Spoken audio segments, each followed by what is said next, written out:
Leak ಆದ ನಂತರ ನಮ್ಮ ಪಕ್ಷ, ನಮ್ಮ ಹೆಮ್ಮೆಯ ಪ್ರಧಾನಿ ನರೇಂದ್ರ ಮೋದಿಜಿಯವರು ಅದನ್ನು ಮುಚ್ಚಿ ಹಾಕುವಂತ ಪ್ರಯತ್ನಕ್ಕೆ ಹೋಗಲಿಲ್ಲ. ಈ ನೀಟ್ ಪ್ರಶ್ನೆ ಪತ್ರಿಕೆಯನ್ನ ಪ್ರಿಪರೇಷನ್ ಮಾಡಬೇಕಾದ್ರೆ ಈ ಹಿಂದೆ ನೀಟ್ ಜೊತೆಗೆ ಸಂಪರ್ಕ ಹೊಂದಿದಂತಹ ಪಿ.ವಿ. ಕುಲಕರ್ಣಿ ಇರ್ಬೋದು, ಮನೀಷಾ ಮಂದಾರೆ ಇರ್ಬೋದು, ಶಿವರಾಜ್ ರಘುನಾಥ್ ಇರ್ಬೋದು, ಪ್ರತಿಯೊಬ್ಬರನ್ನು ಕೂಡ ಪುಣೆ ಬೇಸ್ಡ್ ನೀಟ್ ಕೋಚಿಂಗ್ ಅಕಾಡೆಮಿಯವ್ರನ್ನ ಪತ್ತೆ ಹಚ್ಚಿ ಇಮಿಡಿಯೇಟ್ ಆಗಿ CBI ಮುಖಾಂತರವಾಗಿ ವಶಕ್ಕೆ ತೆಗೆದುಕೊಂಡ್ರು. ಅದಾದ ನಂತರ ಪರೀಕ್ಷೆಯನ್ನ ಕ್ಯಾನ್ಸಲೇಷನ್ ಮಾಡಿದ್ರು. ಕ್ಯಾನ್ಸಲೇಷನ್ ಮಾಡಿ ಜೂನ್ 21ನೇ ತಾರೀಕು ಪರೀಕ್ಷೆ ನಡೆದು ಅಲ್ಲಿ 10 ಲಕ್ಷಕ್ಕಿಂತ ಹೆಚ್ಚು ಜನ ಕ್ವಾಲಿಫೈ ಆಗಿದ್ದಾರೆ. ಅವರೆಲ್ಲರಿಗೂ ಕೂಡ ಸೂಕ್ತ ರೀತಿಯಲ್ಲಿ ಅಡ್ಮಿಷನ್ ಆಗುತ್ತೆ. ಆದ್ರೆ ಈ ನಡುವೆ ಧರ್ಮೇಂದ್ರ ಪ್ರಧಾನ್ ರಾಜೀನಾಮೆ ಕೊಡಬೇಕು ಅಂತ ಫಸ್ಟ್ ತಗಾದೆ ತೆಗೆದ್ರು. ಅದಾದ ನಂತರ ಮೋದಿ ಅವರನ್ನ ಜಂತರ್ ಮಂತರ್ ಹೋಗಿ ಕೊಲೆ ಮಾಡಬೇಕು ಅಂತ ಬೆದರಿಕೆ ಹಾಕುವಂಥದ್ದು, ಅದಕ್ಕೆ ಕಾಂಗ್ರೆಸ್ ಅವರು ಸಾಥ್ ಕೊಡುವಂತ ಕೆಲಸ ಪ್ರಾರಂಭ ಆಗಿದೆ. ನಾನು ನೀಟ್ ಬಗ್ಗೆ ಸ್ವಲ್ಪ ಹೇಳಲಿಕ್ಕೆ ಬಯಸ್ತೇನೆ, ಯಾಕಂದ್ರೆ ನಮ್ಮೆಲ್ಲ ಕಾರ್ಯಕರ್ತರು ಇದ್ರಿ, ಮಾಧ್ಯಮದವರು ಇದ್ರಿ. ನೀಟ್ ಅನ್ನೋದು ನ್ಯಾಷನಲ್ ಎಲಿಜಿಬಿಲಿಟಿ ಮತ್ತು ಎಂಟ್ರೆನ್ಸ್ ಟೆಸ್ಟ್ ಅಂತ ಏನಿದೆಯಲ್ಲ, ಇದನ್ನ 2010ರಲ್ಲೇ ತರಬೇಕು ಅಂತ UPA ಸರ್ಕಾರ ಇರಬೇಕಾದ್ರೆ ಇದ್ರ ಬಗ್ಗೆ ಯೋಚನೆ ಬಂತು. UPAದವರು 2013ರಲ್ಲಿ ಫಸ್ಟ್ ಟೈಮ್ CBSE ಮುಖಾಂತರ ಮೆಡಿಕಲ್ ಕೌನ್ಸಿಲ್ ಆಫ್ ಇಂಡಿಯಾದವರು ಪರೀಕ್ಷೆ ಮಾಡಿದ್ರು.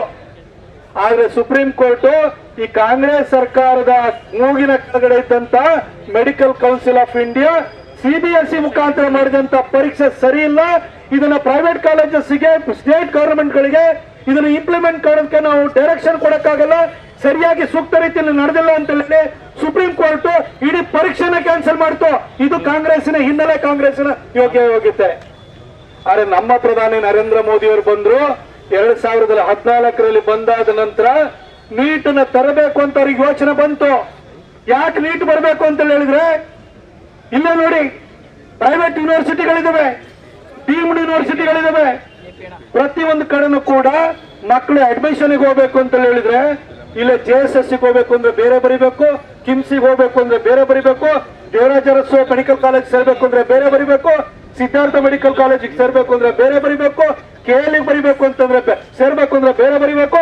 ಹೀಗೆ ದೇಶಾದ್ಯಂತ ಇರುವಂತ ಒಂದೊಂದು ಪ್ರೈವೇಟ್ ಮೆಡಿಕಲ್ ಕಾಲೇಜ್ ಸೇರ್ಬೇಕಾದ್ರೆ ಬೇರೆ ಬೇರೆ ಎಕ್ಸಾಮೇ ಬರಿಬೇಕಿತ್ತು. ಮಕ್ಕಳು ಎಲ್ಲಿ ಅಂತ ಎಕ್ಸಾಮ್ ಬರೆಯಕ್ಕಾಗುತ್ತೆ? ಹಾಗಾಗಿ ಏಕರೂಪದ ಪರೀಕ್ಷೆನ ತರಬೇಕು ಅಂತ ಯೋಚನೆ ಮಾಡಿರೋ.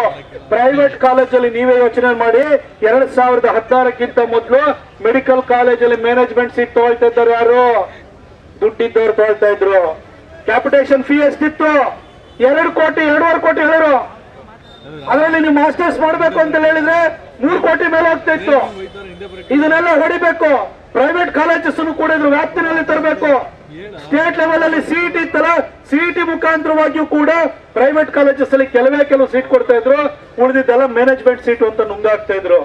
ಹಾಗಾಗಿ ಏಕರೂಪದ ಒಂದು ಪರೀಕ್ಷೆನ ತರಬೇಕು ಅಂತ ಹೇಳಿ national eligibility come entrance test ಅಂತ ಹೇಳಿ 2016ರಲ್ಲಿ ಜಾರಿಗೆ ತಂದಿದ್ದು ನಮ್ಮ ಹೆಮ್ಮೆಯ ಪ್ರಧಾನಿ ನರೇಂದ್ರ ಮೋದಿಜಿಯವರು.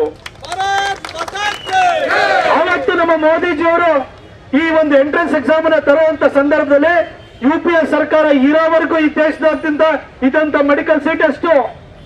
ಮೆಡಿಕಲ್ ಸೀಟ್ ಇದ್ದಿದ್ದು 51,000. ಆದ್ರೆ ಮೋದಿ ಅವರು ಬಂದಾದ ನಂತರ ಈಗ ಮೊನ್ನೆ ನಡೀತಲ್ಲ ಎಕ್ಸಾಮಿನೇಷನ್ ಅಲ್ಲಿ ಅಡ್ಮಿಷನ್ ಸಿಕ್ಕಿರೋದು ಎಷ್ಟು ಜನಕ್ಕೆ? 1,36,000. ಅಂದ್ರೆ 3 times ಜಾಸ್ತಿ, 3 ಪಟ್ಟು ಜಾಸ್ತಿ ಆಯ್ತು. ದೇಶಾದ್ಯಂತ ಇದ್ದಂತ ಮೆಡಿಕಲ್ ಕಾಲೇಜ್ಗಳು 385. ಆದ್ರೆ ಇವತ್ತಿರೋದೆಷ್ಟು? 825 ಮೆಡಿಕಲ್ ಕಾಲೇಜ್ಗಳಿದಾವೆ. ಮೋದಿಯವರು ಮೆಡಿಕಲ್ ಕಾಲೇಜ್ಗಳ ಸಂಖ್ಯೆಯನ್ನು ಜಾಸ್ತಿ ಮಾಡಿದ್ರು. ಯಾಕಾಗಿ ನೀಟ್ ತಂದ್ರು ಅಂತಂದ್ರೆ ಈ ಮ್ಯಾನೇಜ್ಮೆಂಟ್ ಸೀಟ್ ಮುಖಾಂತರ, ಕ್ಯಾಪಿಟೇಷನ್ ಫೀ ಮುಖಾಂತರ ಬಂದು ಒಳಗಡೆ ಎಲ್ಲ ಸೇರ್ಕೊಂಡವರು, ಅವರಿಂದ ಕಾಂಪಿಟೆನ್ಸ್ ಇರುತ್ತೆ ಅವ್ರ ಹತ್ರ.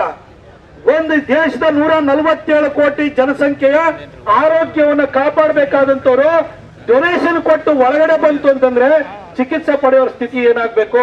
ಹಾಗಾಗಿಯೇ ಈ ನೀಟನ್ನ ತಗೊಂಡ್ಬಂದ್ರು. ಬಹಳ ಚಂದವಾಗಿ ನಡೆಸ್ಕೊಂಡು ಬಂದಿದ್ದಾರೆ.